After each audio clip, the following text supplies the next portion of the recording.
Salut, c'est Gasp, j'espère que vous allez bien. Setup un peu différent aujourd'hui, vous allez voir. D'habitude, sur cette chaîne, je raconte des histoires qui ont marqué notre société, et je fais ça tout seul, normalement. Mais il y a quelques jours, alors que j'étais en train de préparer cette vidéo, on a beaucoup parlé dans la presse, je sais pas si vous l'avez vu, de la question d'inscrire le droit à l'avortement dans la Constitution française. Pour être presque certain que ce droit ne recule jamais, en tout cas en France. Et je dois bien vous avouer que la grande histoire de ce combat féministe, pour obtenir au fil de décennies le droit de pouvoir avorter, je l'avais pas bien en tête. Et je crois même que je l'ai jamais étudié à l'école en fait. Et un soir j'en ai parlé avec une pote qui fait aussi des vidéos sur des sujets de société, Louise de la chaîne YouTube My Better Self. Alors on s'est dit que ce serait une bonne idée de faire une vidéo ensemble. Salut Louise. Salut Gaspard. Peut-être un petit disclaimer avant. Ouais, petit disclaimer, petit trigger warning. On va parler de victimes d'agressions sexuelles, de viols, on va parler d'avortement clandestin. Donc ça va pas être fun, mais ça va être, je crois, nécessaire. Voici l'histoire du droit à l'avortement.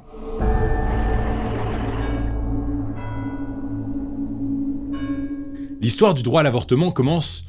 il y a quelques milliers d'années, mais pour cette vidéo, fallait faire un choix, alors avec Louise, on va se concentrer sur la France, et cette histoire commence donc au 1er août 1920. On est au lendemain de la Première Guerre mondiale, qui, vous le savez, a été très meurtrière. On compte plus d'1,5 million de morts, rien qu'en France, entre 1914 et 1918. L'objectif post-guerre, c'est donc de repeupler le pays, tout simplement. Et le pouvoir en place va donc lutter contre l'avortement et la contraception, qui permettent aux Françaises de limiter et de contrôler le nombre d'enfants qu'elles auront. Pour ça, une loi est votée, et la répression de la contraception et de l'avortement est renforcée partout dans le pays. Pour tout vous dire, ça devient même carrément interdit d'informer les femmes à ce sujet. Donc il y a cette période de répression, mais évidemment, à cette époque, la loi n'a jamais dit aux Françaises qu'elles avaient le droit de se protéger d'une grossesse ou même d'avorter. On est en 1920. Et la société française est encore ultra conservatrice. Mais donc, post-Première Guerre mondiale, l'État décide de contrôler beaucoup plus qu'avant ces avortements, et le nombre de peines explose. Une femme qui avorte risque alors jusqu'à 10 ans de prison et une amende de 72 000 francs. Bon, les plus riches peuvent toujours se rendre à l'étranger, mais celles qui n'ont pas les moyens, elles n'ont pas d'autre choix que de subir des avortements clandestins sur le territoire français. Et ces avortements clandestins sont souvent pratiqués par des personnes qui n'ont pas de formation médicale. On les appelle les faiseuses d'anges. Et tout ça est réalisé, vous vous en doutez, dans des conditions très dangereuses. Elles utilisent parfois des aiguilles à tricoter ou des cintres pour déloger le fœtus de l'utérus. Souvent, ça se passe mal. Beaucoup de femmes font des hémorragies suite à ces opérations et en meurent. Alors rapidement, ces avortements clandestins deviennent un véritable problème de santé publique en France. Mais je vous le rappelle, à l'époque, la société est beaucoup plus conservatrice et ça reste donc très tabou. Alors les années passent, le problème persiste. On arrive en 1939 et la Seconde Guerre mondiale éclate. Quelques mois plus tard, 1940, alors que la France vient d'être battue par l'Allemagne nazie, le maréchal Pétain se retrouve à la tête du régime de Vichy. Et ce bon vieux Philippe décide d'aller encore plus loin. On est le 15 février 1942 et le maréchal Pétain fait passer une loi qui rend l'avortement passible de la peine de mort. Cette loi va durer 2 ans, puisque heureusement, à la Libération en 1944, cette loi va finalement être annulée. Bon, si les femmes qui avortent après 1944 ne risquent plus la peine de mort, on les autorise quand même pas à avorter. Ça reste un délit.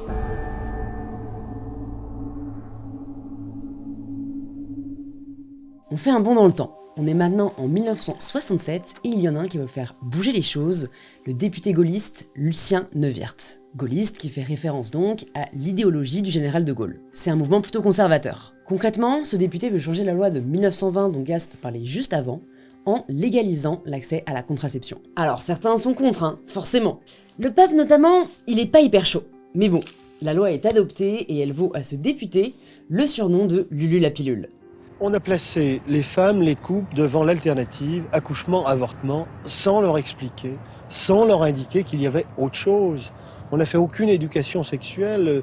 Vous-même, vous avez fait, comme moi-même, de l'auto-information. On a découvert les vérités de la vie au hasard de ce qu'on glanait sous les préaux des écoles ou dans les bureaux. Tout ça n'est pas sérieux.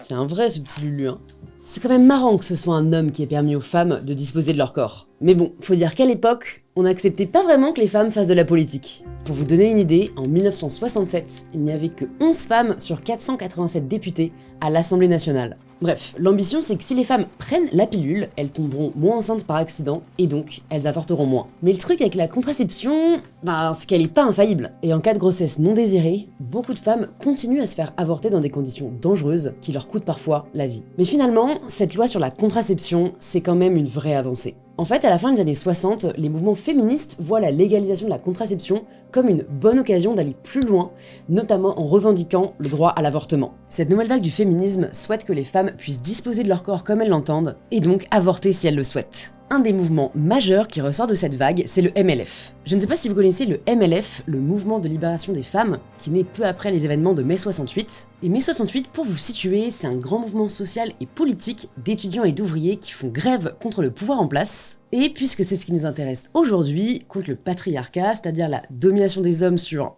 à peu près tout, et surtout le corps des femmes. Le MLF s'inscrit donc dans ses valeurs et se place en faveur de l'avortement pour toutes. En 1969, le MFPF, en gros c'est le mouvement français pour le planning familial, qui lutte aussi pour le droit à la contraception et à l'avortement. Bref, ce mouvement crée l'Association pour l'étude nationale de l'avortement. Et son but surtout, c'est d'élargir les conditions d'avortement thérapeutique, c'est-à-dire quand la santé des femmes est en danger. Parce que oui, depuis 1955, la loi autorise les femmes à avorter à une condition, si et seulement si la vie de la femme est en danger. À ce moment-là, l'association propose donc d'autoriser l'avortement si une femme a moins de 16 ans et est célibataire, ou encore si une femme tombe enceinte après avoir subi un viol. Le projet est repris en 1970 par un député de droite, Claude Perret, qui le propose à l'Assemblée nationale. Bon, la proposition de loi n'est pas adoptée, mais le vent commence progressivement à tourner.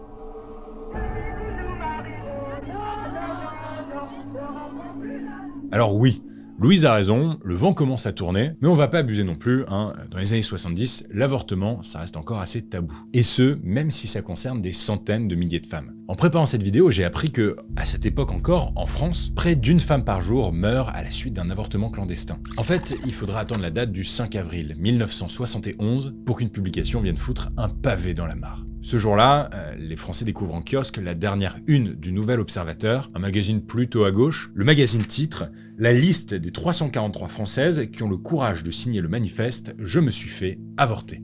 Ce manifeste, qui est dans le numéro du Nouvel Observateur, est principalement écrit par la célèbre femme de lettres et féministe Simone de Beauvoir. Simone de Beauvoir y revendique dedans le droit à l'avortement libre et elle s'indigne de l'incapacité des femmes à disposer de leur corps. Pour elle, ça doit être ça, l'exigence la plus élémentaire, sans laquelle, et je la cite ici, le combat féministe ne peut même pas commencer. Le manifeste déplore aussi évidemment les conditions hyper dangereuses de ces avortements clandestins. En fait, ce texte, c'est une manière de dire aux Français, l'avortement c'est un sujet quotidien, ça se passe sous nos yeux, et c'est pas parce que c'est interdit que ça n'existe pas. Ce manifeste de Beauvoir, il est poignant, il est concis, mais surtout, il est signé par 343 femmes.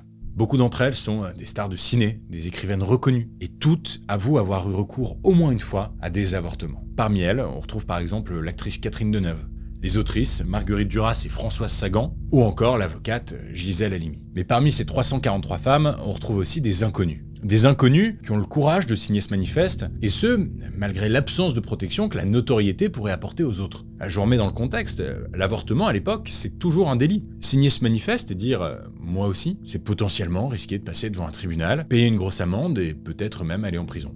La semaine qui suit, le journal satirique Charlie Hebdo publie un numéro qui a engrossé les 343 salopes du manifeste sur l'avortement. Bon, je vous le disais sur ma vidéo sur Charlie, c'est le genre de la maison. Le journal est féministe avant l'heure, mais à sa manière. Le rôle de Charlie, c'est de choquer, et je crois que c'est réussi. Et à partir de ce moment-là, on retient dans la société française le manifeste des 343 ou le manifeste des 343 salopes. En tout cas, dans l'opinion publique, le débat commence sacrément à s'intensifier. Quelques mois plus tard, on est le 20 novembre 1971, plus de 40 000 femmes manifestent à Paris pour défendre le droit d'avorter.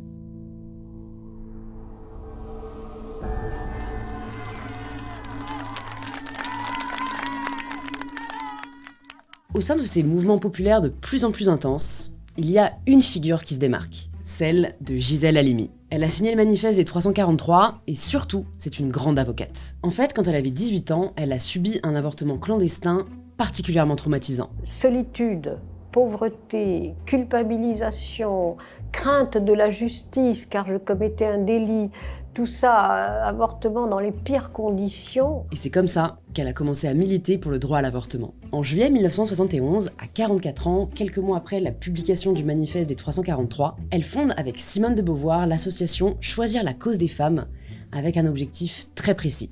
Et je dis, c'est très simple, on va créer une association de défense de vous toutes, ce qui fait que si jamais on poursuit l'une d'entre vous, nous serons toutes solidaires et nous nous battrons avec vous. Et c'était cette association qui était, si vous voulez, partie du point défense. Puis défense, pourquoi? Parce que nous revendiquons un avortement libre et la contraception. Alors Choisir était fondé, 1. Éducation sexuelle, contraception, 2. Abrogation de la loi répressive de l'avortement, promulgation d'une autre loi, et 3. Défense gratuite de toutes les femmes poursuivies pour avortement. Mais surtout, l'avocate franco-tunisienne Gisèle Halimi est le visage d'un procès absolument primordial dans l'histoire du droit à l'avortement en France, le fameux procès de Bobigny. Tout commence en 1971. On est en banlieue parisienne et Marie-Claire Chevalier a tout juste 16 ans. Elle vit chez sa mère, Michel, une employée du métro parisien qui n'a pas beaucoup de moyens. Son quotidien est donc pas hyper marrant, mais l'adolescente a un bon groupe d'amis. Et un jour, elle rencontre Daniel. Daniel, il a 18 ans, il est beau gosse, mais bon, il a quand même une sale répute. On dit de lui que c'est un délinquant. Enfin, Daniel plaît beaucoup à Marie-Claire, donc quand un soir, il l'invite chez lui pour écouter de la musique, elle se méfie pas trop. Mais la soirée tourne vite au drame. Daniel brutalise Marie-Claire, la menace et la viole. Peu de temps après, l'adolescente découvre qu'elle est enceinte. Elle est paniquée, alors elle en parle à sa mère, en qui elle a toute confiance. Michel lui propose de garder l'enfant, elle lui assure qu'ensemble, elles pourront s'en occuper, mais Marie-Claire refuse, elle veut avorter. Je me tapais dans le ventre et tout, je me faisais mal exprès. Je me haïssais.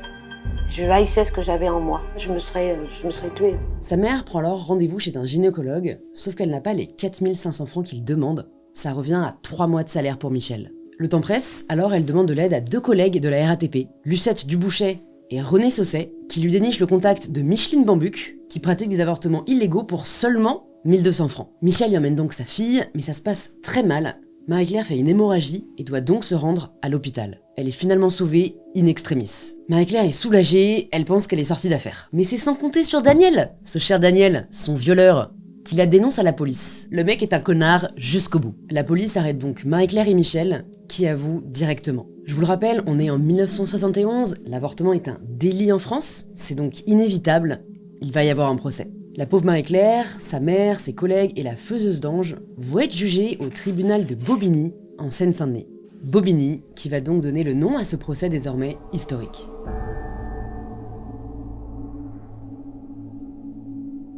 Alors tout le monde dit le procès de Bobigny. Mais en fait, il y en a 2. Donc on devrait dire, j'imagine, les procès de Bobigny. Le premier, celui de Marie-Claire, qui a choisi de se faire avorter. Et le second, celui de ses complices. La liste des complices que j'ai là, sa mère Michel, les 2 collègues de la RATP, Lucette et René, et enfin Micheline, la femme qui a pratiqué l'avortement de l'adolescente. Toutes, évidemment, veulent sauver leur peau. Et pour ça, elles ont une idée. Elles contactent l'avocate et militante Gisèle Halimi, qui accepte de les défendre. Au même moment, le mouvement de libération des femmes et l'association Choisir, dont parlait Louise tout à l'heure, organisent une manif en soutien à l'adolescente. Mais cette manif est brutalement réprimée par les forces de l'ordre. Les médias commencent à parler de l'affaire, les militantes distribuent des tracts devant les bouches de métro et les lycées. Il y a une sorte de déclic qui se fait dans l'opinion publique. En fait, tout le monde s'émeut de l'histoire de cette jeune femme, et l'affaire Marie-Claire Chevalier prend alors une dimension nationale. De toutes les soirs, je l'ai raconté devant des hommes qui n'ont pas peut-être forcément compris. Pour eux, c'était le délit, donc un délit, ça doit être puni. Et je me souviens simplement d'une phrase qu'il a dit pour terminer. Est-ce que vous regrettez ce que vous avez fait?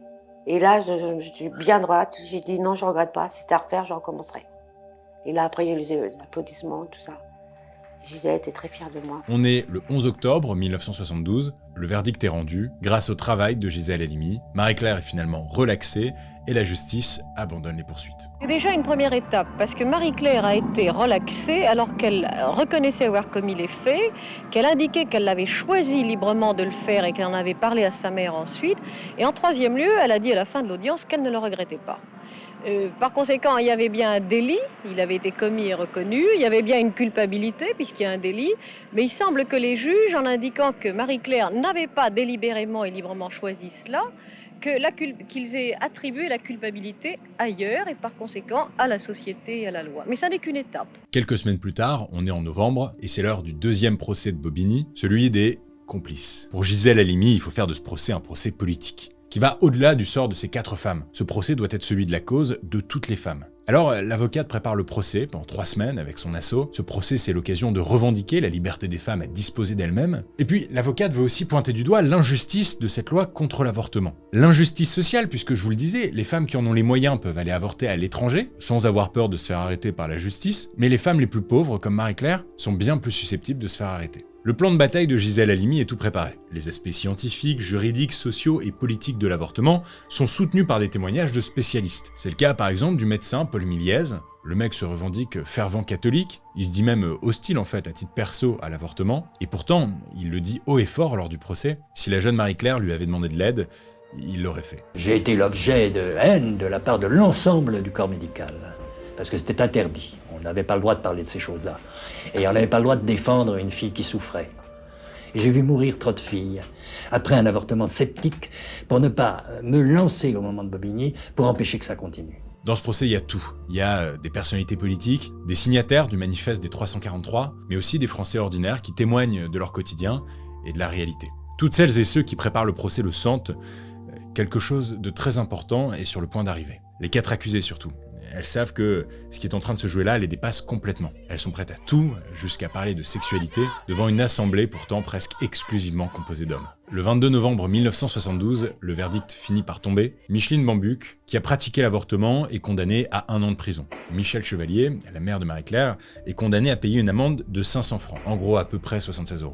Et les 2 collègues de la RATP sont finalement relaxés. Est-ce que vous recommenceriez? Bien sûr que je recommencerai. Je suis très heureuse pour moi, mais tout le monde en profitera, nous continuerons. Pour toutes les femmes. D'accord, elles sont condamnées, mais ce verdict est beaucoup plus léger que ce qu'on pouvait attendre. Aux yeux de Gisèle Halimi, qui les a défendues, la victoire est exceptionnelle. Le procès de Bobigny impose très clairement la nécessité d'un débat public sur le droit à l'avortement. Cette fois, c'est sûr, la loi doit changer, et la loi va changer.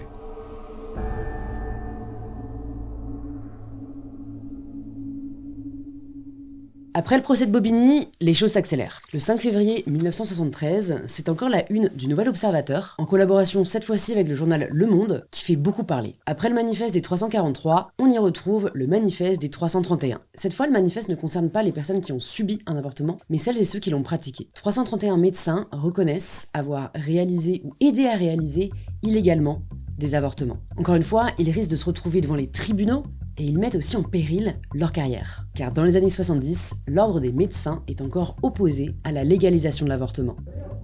C'est un des signataires du manifeste. Ce médecin, biologiste, spécialisé dans les problèmes de la reproduction, a déclaré ce matin, à visage découvert, qu'il avait pratiqué des avortements à la demande de femmes venues le consulter. Aux yeux de la loi, actuellement, c'est un délit. Ce que veulent les 330 signataires, ils l'ont dit. Une modification de la loi de 1920, que l'avortement, aujourd'hui clandestin, devienne un acte médical normal, remboursé par la sécurité sociale.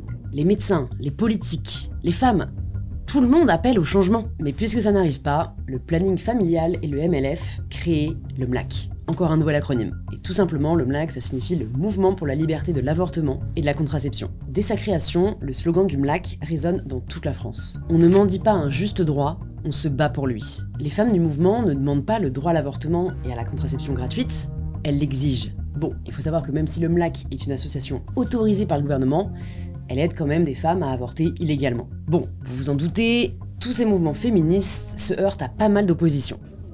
Après tout, c'est un enfant malgré tout. Hein. Ça, ils l'ont eu, ils sont contents de l'avoir, ils ont pris du plaisir en l'ayant. Pour moi, c'est honteux, celles qui veulent se faire avorter. Une partie de la France est opposée à l'IVG, l'interruption volontaire de grossesse, pour plusieurs raisons. Religieuses déjà, mais globalement, pour la plupart, il s'agit d'un conflit moral. En fait, certains considèrent qu'avorter, c'est littéralement tuer un enfant, parce qu'ils considèrent qu'on peut parler d'enfant dès la conception, donc en gros, dès que l'embryon se forme. Et si un jour vous vous trouvez en présence d'une femme qui vient de tuer son enfant, de quelques jours, de quelques mois, et qu'est-ce que vous allez faire à cette femme? Alors que vous donnez l'absolution à celle qui aura tué son enfant dans son ventre. D'autres ont aussi peur que l'IVG devienne un moyen de contraception. D'ailleurs, c'est encore un discours qu'on peut entendre aujourd'hui. Mais bon, les féministes ne lâchent rien. Elles savent que le droit à l'avortement est une cause juste, nécessaire à la santé des femmes.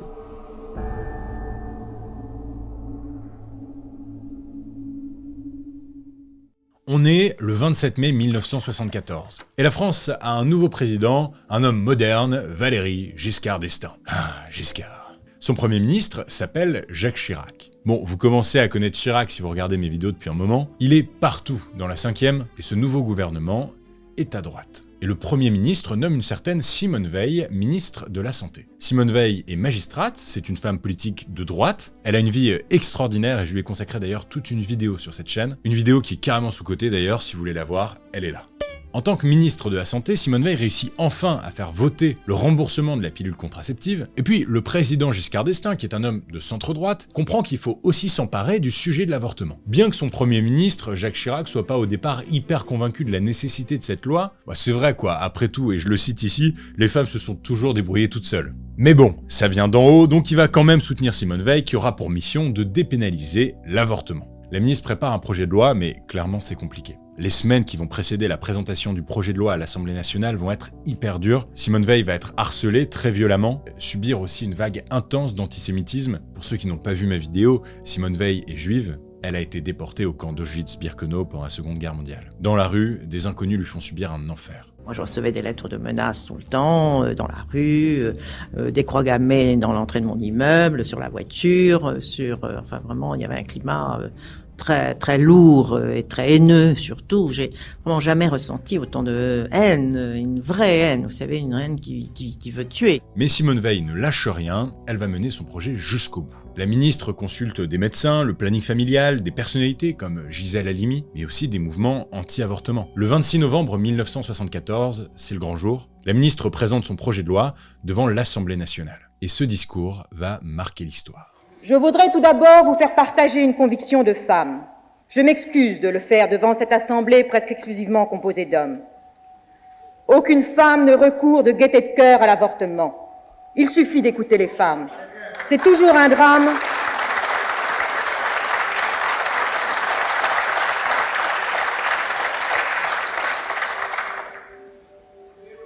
C'est toujours un drame. Cela restera toujours un drame. Elle essuie des attaques très violentes. Par exemple, après son discours, un député centriste, un certain Jean-Marie Daillet, compare l'avortement à des embryons jetés au four crématoire. En fait, globalement, la droite catholique est très opposée à la légalisation de l'avortement. Passer de la répression aveugle à l'absence totale de contrainte, c'est aller d'un excès à l'autre, d'une erreur grave à une autre erreur grave. Alors pour mieux faire passer la pilule, la loi est proposée pour une durée de 5 ans, possiblement renouvelable. On fait le test. Et on verra.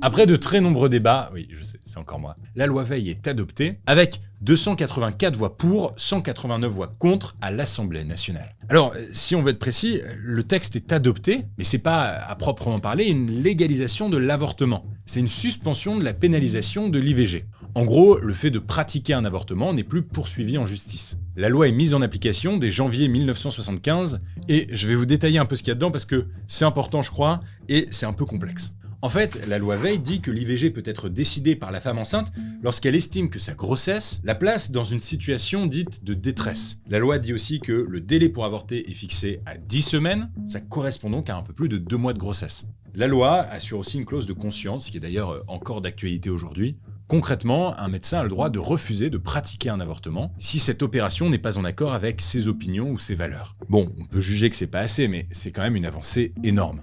Petit à petit, le droit à l'avortement devient de plus en plus évident dans l'esprit des Français. Alors 5 ans après le vote de la loi Veil, qui n'était que temporaire, souvenez-vous, un nouveau vote est organisé pour la rendre définitive. Le 6 octobre 1979, plus de 50 000 femmes participent à la marche nationale pour l'avortement à Paris. Et ça marche puisque le 31 décembre 1979, la légalisation de l'avortement est rendue définitive par un nouveau vote à l'Assemblée nationale.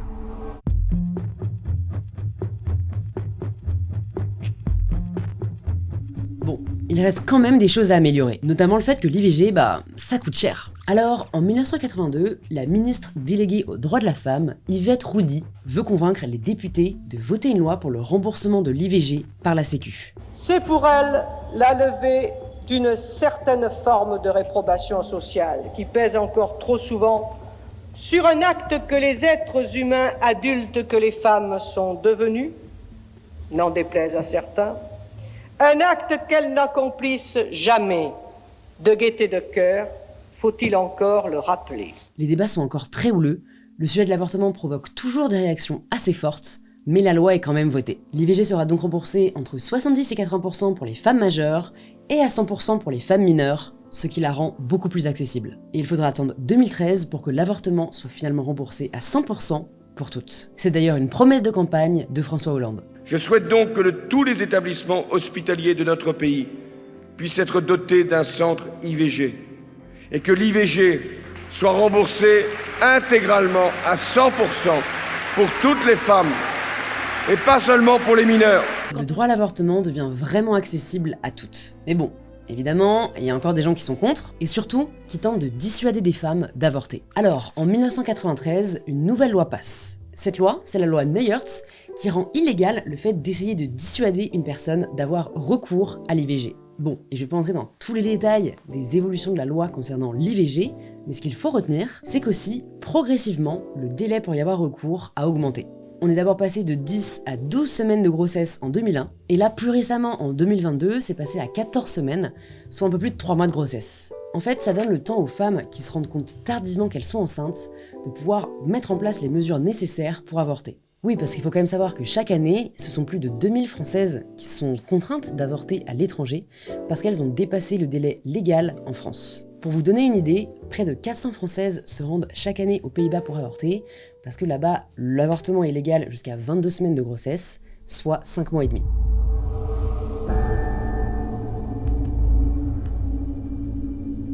En France, le droit à l'avortement n'a fait que gagner du terrain avec les années, et c'est tant mieux. Mais malheureusement, ce n'est pas le cas partout. Ouais, dans le monde, une femme meurt toutes les 9 minutes suite à un avortement clandestin. Ça fait froid dans le dos, mais là, depuis que vous avez démarré la vidéo, 3 femmes sont mortes suite à un avortement. Et rien que dans l'Union Européenne, il y a des pays où c'est clairement la merde. Je pense par exemple à la Pologne où, depuis 2020, l'avortement n'est autorisé que si la santé de la femme est en danger ou si elle a subi un viol. Mais il y a pire aussi, je pense au Salvador, en Amérique centrale, où l'avortement est totalement interdit, quelles que soient les circonstances. Les femmes qui avortent risquent encore en 2023 la prison. Et depuis cet été, il y a aussi les États-Unis. En gros, en juin 2022, la Cour suprême américaine, qui est la plus haute juridiction des États-Unis, a supprimé l'arrêt Roe v. Wade qui garantissait le droit à l'avortement sur l'ensemble du territoire américain. Dans la foulée, 13 États se sont empressés de mettre en place des lois qui interdisent l'accès à l'avortement sur leur territoire. Je pense par exemple au Texas, à l'Oklahoma ou encore au Tennessee. Le choc a été extrêmement violent pour les femmes américaines. Du jour au lendemain, leur corps ne leur appartenait plus. En plus, là, récemment, j'ai lu un article qui disait que la Caroline du Sud envisageait de pouvoir condamner à mort des femmes qui ont eu recours à un avortement. Et d'ailleurs, c'est quand on a vu ce droit reculer ailleurs que certaines voix se sont levées, ici en France, pour que l'on inscrive le droit à l'avortement dans notre Constitution. La Constitution qui, je le rappelle, est le texte suprême de notre pays. En gros, quand une loi est inscrite dans la Constitution, quand elle est dite constitutionnelle, c'est quasi impossible de la contester, à moins de changer la Constitution, mais c'est encore un autre truc. Le 1er février 2023, le Parlement a donc voté en faveur de la constitutionnalisation de l'IVG. Bon, c'est pas encore acté, parce qu'il faut que l'Assemblée nationale et le Sénat se mettent d'accord sur la formulation exacte, mais normalement, ça devrait se faire. Et à ce moment-là, la boucle serait bouclée, du moins en France, et c'était l'histoire du droit à l'avortement. C'était Gaspard G, merci d'avoir suivi cette vidéo et merci Louise d'être venue raconter cette histoire avec moi. J'espère que ça t'a plu. Ça m'a vraiment plu, j'ai appris beaucoup de choses, j'espère que vous aussi, et je me réjouis déjà de voir la suivante. Merci aussi à toute l'équipe qui a travaillé sur cette vidéo. Louise, tu les as rencontrés, ouais. T'as eu cette chance-là. Leurs noms sont juste là, merci pour tout leur travail. Louise, on te retrouve aussi sur Instagram et sur ta chaîne YouTube. J'ai beaucoup aimé d'ailleurs, je vous renvoie vers la vidéo L'histoire du féminisme de Louise Aubry. J'espère que vous avez kiffé ce format en fit, c'était la première fois que je faisais ça sur ma chaîne, donc n'hésitez pas à me soumettre des noms de créateurs, de créatrices que vous voudriez peut-être que j'invite sur mes vidéos. Abonne-toi si tu découvres la chaîne, l'Histoire 2 c'est toujours un dimanche sur 2, alors à dimanche dans 2 semaines.